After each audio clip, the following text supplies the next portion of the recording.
Chapter 14. Peace Talks.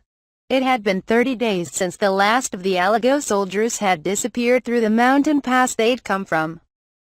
A conference to negotiate terms for peace was going to be held in Grua. There weren't any other neutral countries that could serve as the host for the talks. And since it had been such a one-sided victory on Balmore's part, that was why they were going to be held on the victor's home soil. The war had not only involved Alago as the aggressor but the Holy Land of Ruetta as well, the headquarters for the religion of the goddess. Spectators had gathered not only from the countries involved in the war, but from Balmore's allies in Asid and Brancott, and even people from countries of influence on the mainland further east of Brancott. The location was the central plaza of the royal capital of Balmore. It was a wide area located just between the main temple and the front gates of the palace. It was unprecedented to have peace talks held out in the open for all to see, but that was because it would have been too much to ask to try and cram everyone into a single room. For some reason, the representatives from Ruetta were also pushing to have this held outdoors, which was why a special stage had been built in the center of the plaza.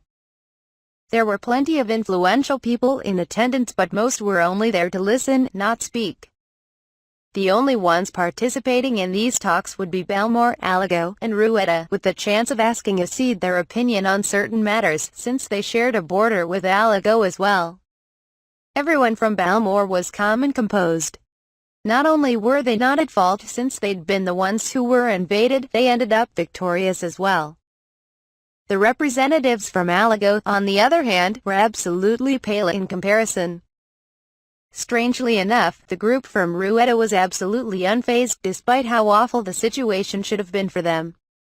With the representatives from all the various countries watching intently, the peace conference officially started. To start, the Balmore side gave a brief overview of how the war played out. They demanded reparations from the Alago Empire for their aggression, a ransom for the prisoners of war they'd taken, as well as compensation for taking things such as food and medical costs when Balmore had taken care of them. To top it off, they demanded Alago make a vow of non-aggression as well. If they were to break that after the representatives from all the different countries had witnessed it, then they'd all come together to gang up on Alago. With their country's finances already in dire straits, having to pay all the exorbitant prices Balmore was demanding would be the final nail in the coffin for the empire. Balmore is the reason this war happened in the first place. They took the angel hostage and had a monopoly on her miraculous healing potions. The fault lies with them.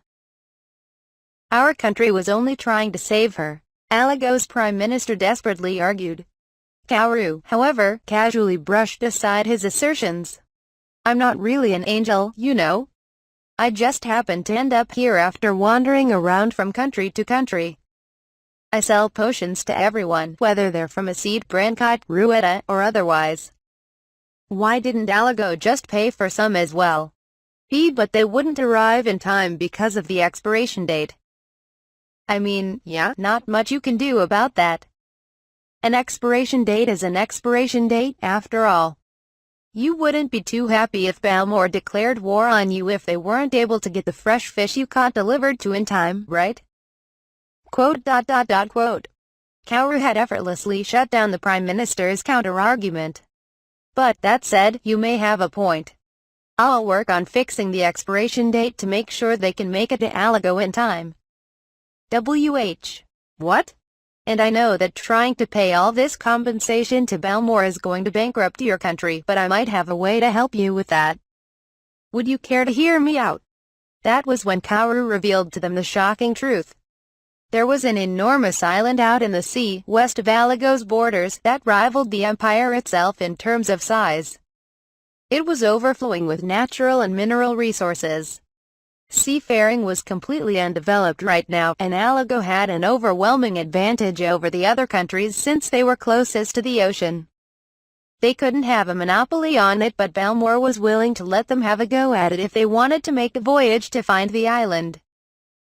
The truth of the matter was that Kauru had thought Alago wouldn't be able to do anything after being pushed into a corner like this. She'd created a healing potion in the shape of a globe of the world of Verni to get a better handle on the geography around here. She could see all the rivers and other types of hidden resources on this special globe, since that was exactly how she wanted it when she thought it up. She wouldn't tell them exactly where all these resources were hidden, though, because that would just be too kind of her. Tears were streaming down the Prime Minister's face, and everyone from Alago had left their seats to kneel before her. The spectators from the other countries couldn't believe what they were hearing. It was almost a given the Empire would be reassigning most of their soldiers into shipbuilding and retraining them as sailors, all in order for them to blaze new trails for lands yet undiscovered. If they could get enough ships out to sea, they could spread out beyond the continent and start up trade with countries farther away from them. She didn't know the particulars about how to build ships or anything, but she could at least draw them a sketch and let them know the basics they'd need to get the ship's rigging put together. A fire burned in their eyes after hearing Kaoru say as much. If anyone could do it, it would be the Empire. They'd show everyone they could do it.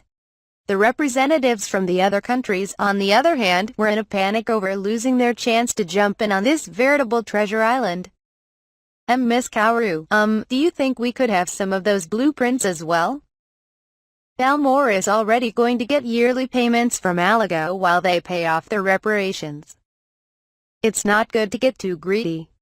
Crestfallen, the representative who spoke up drooped his head as he placed both hands on the table in front of him. All the representatives from the other countries were itching to get back home and start getting their own ships ready, but they weren't built for long voyages at sea.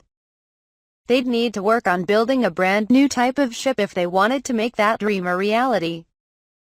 It was at this moment that the people on both sides of the negotiations who had doubts about Kaoru and the rumors surrounding her finally began realizing just how valuable she really was.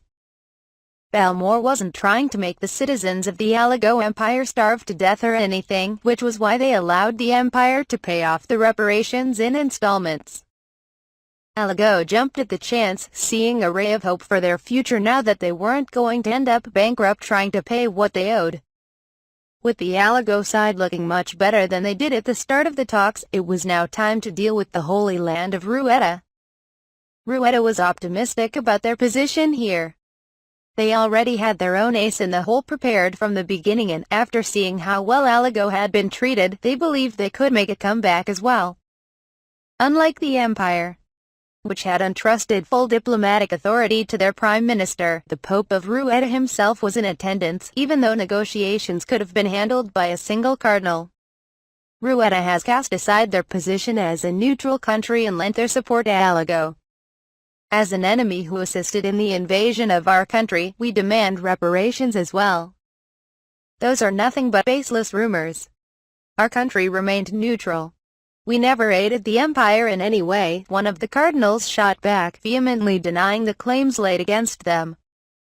In response, Balmore presented their evidence one after the other.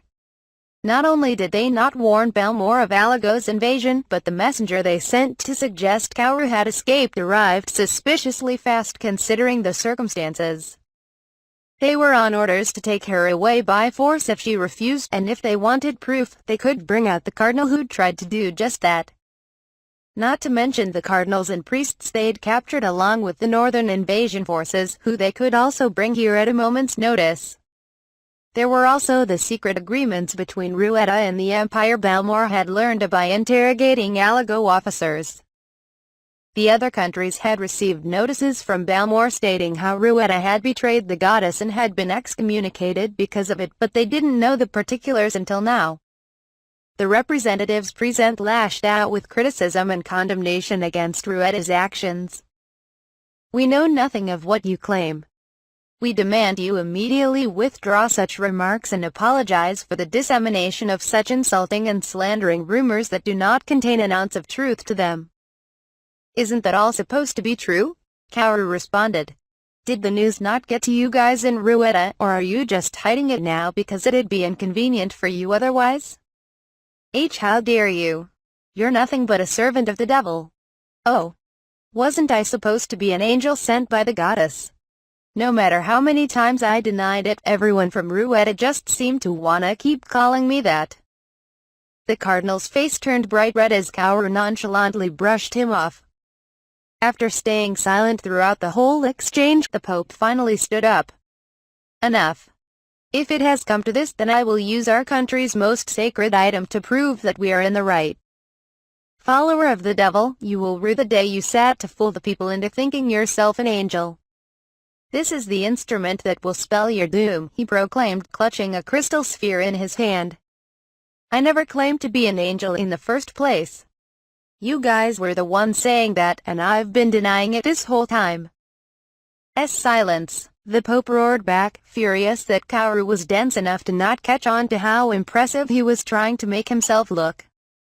Kaoru absolutely knew what she was doing, of course. The Pope pretended like nothing happened as he continued speaking. This is the very treasure Lady Celestine granted us when she bestowed her miracles upon our country. It is a sacred instrument capable of summoning the goddess should our holy land ever be threatened. So that's why they seemed so confident this whole time. That's probably why they wanted this to be held outside too.